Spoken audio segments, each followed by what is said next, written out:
The Critical Cultural Literacy Model, presented by Nicole Cook and illustrated by Alejandra Diaz.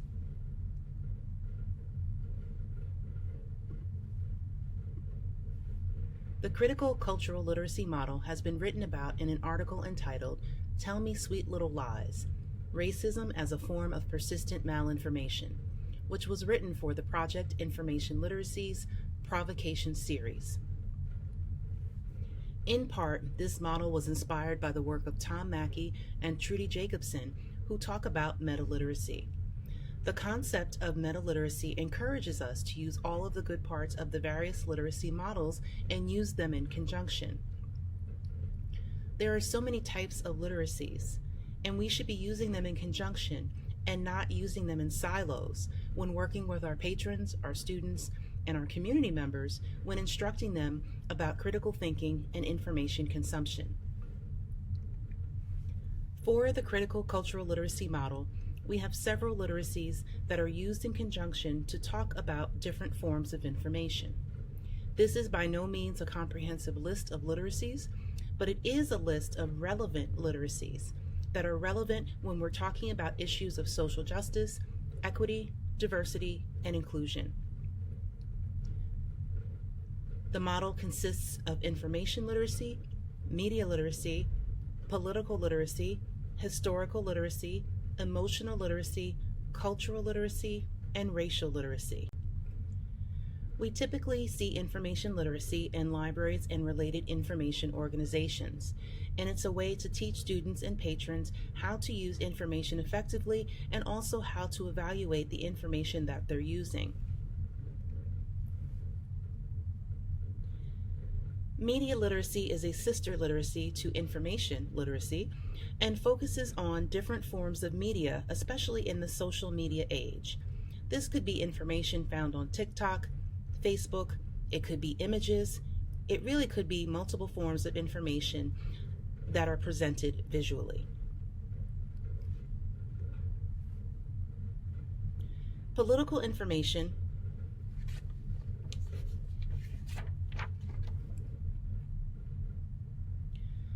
Political literacy is necessary to consider even in such contentious times when we have words, phrases, pictures, entire conversations that are being weaponized. We need to know why and how they're being weaponized and by whom. We have historical literacy. Think of the old adage, if we don't know our history, we are doomed to repeat it. We have many current examples of events that have historical roots. For example, the rise in AAPI hate, or Asian American Pacific Islander hate, that really saw an uptick in the year 2020.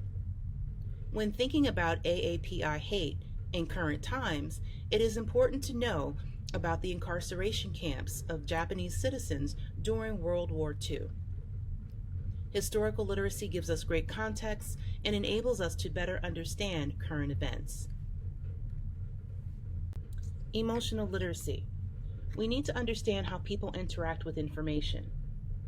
We need to understand that some information will make people angry. It will make them fearful. It will make them uncomfortable. And all of these things contribute to people rejecting information.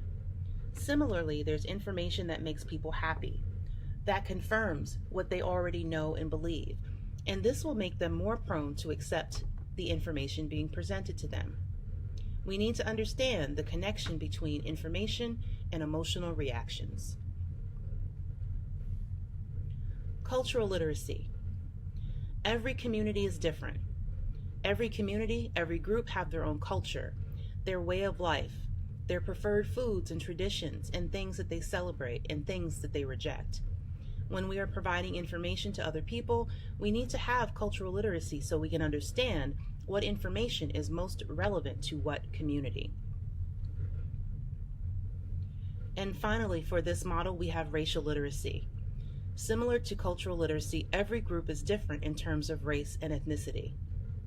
There are spectrums within different racial and ethnic groups, and this impacts how we interact with different groups and provide and receive information from these groups.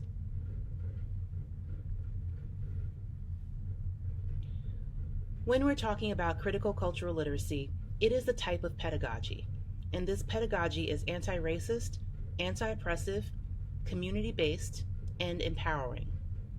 It is also indigenous-focused, social justice, and advocacy-based. This type of pedagogy is about action. It is about doing.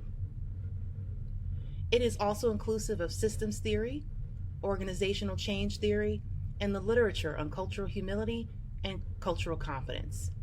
This pedagogy is ongoing, it's innovative, dynamic, and it's a process of critical self-reflection and proactivity. This pedagogy challenges us to work towards the creation of an inclusive environment that facilitates inclusive decision-making. It also demonstrates a willingness to learn from all people to mitigate against gaps that are inadequate and inequitable. Let's have some examples. Here is a picture of a protest that came after the uptick of AAPI hate in 2020. And this picture has several components to it. We have historical literacy. Again, we need to understand and know that this is not the first time that the United States and other countries around the globe have participated in hatred and aggression towards Asian Americans and the Asian diaspora. Media literacy helps us understand the different pictures that we see of Asian Americans. For example, we have a lot of newspaper coverage that has reported on the COVID-19 virus and placed a picture of an Asian American person or group along with its headlines. We need media literacy to know that the headline and the article are perpetuating misinformation, disinformation, and malinformation. Information literacy reminds us that the COVID-19 virus has not been attributed to any community or group. Racial literacy reminds us about the oppression and discrimination that racial and ethnic groups continue to experience to this day. And political literacy. We need to be aware of how COVID-19 and its surrounding information have been weaponized. And this weaponization has contributed to the violence towards and even the deaths of members of the Asian diaspora.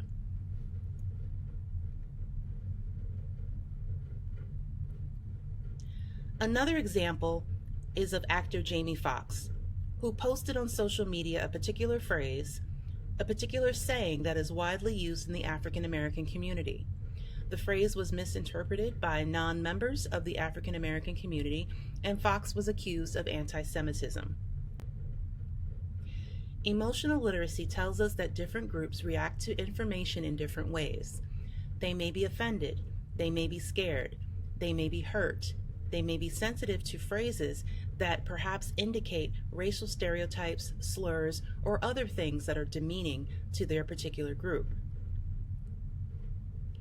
Media literacy, again, tells us how to navigate and evaluate information found on social media.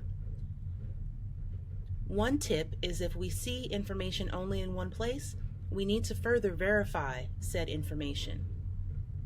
In this particular case, we need to go back and find information about what Jamie Foxx posted and what it means in different communities, which leads us to cultural literacy.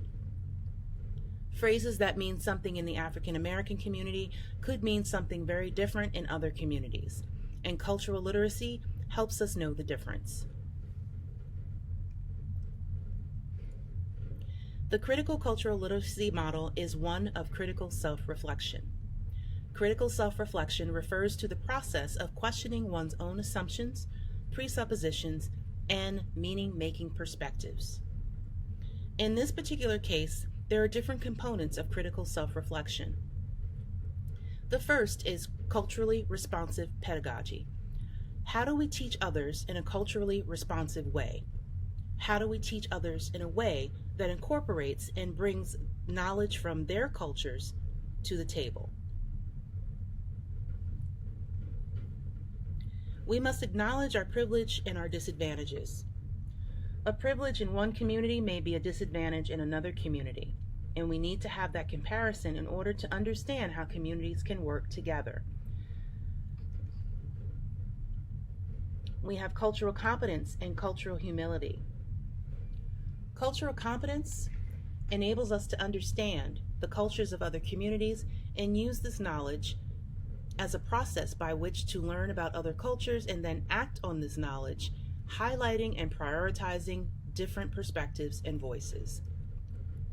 Similarly, cultural humility reminds us that we don't know everything and that we should always be in a state of growth and always want to learn more about other people and their cultures and bring that information into our own experiences. We want to aspire to lead with love and bring our whole selves to a situation, to other groups of people. Leading with love inspires us to bring our whole selves to interactions. And radical empathy inspires us to act. Radical empathy inspires us to be vulnerable and to put other people first. Finally, with critical self-reflection, we need to remember that unless there's a personal transformation, there can be no social transformation. Thank you for your time and for learning a little bit about the critical cultural literacy model.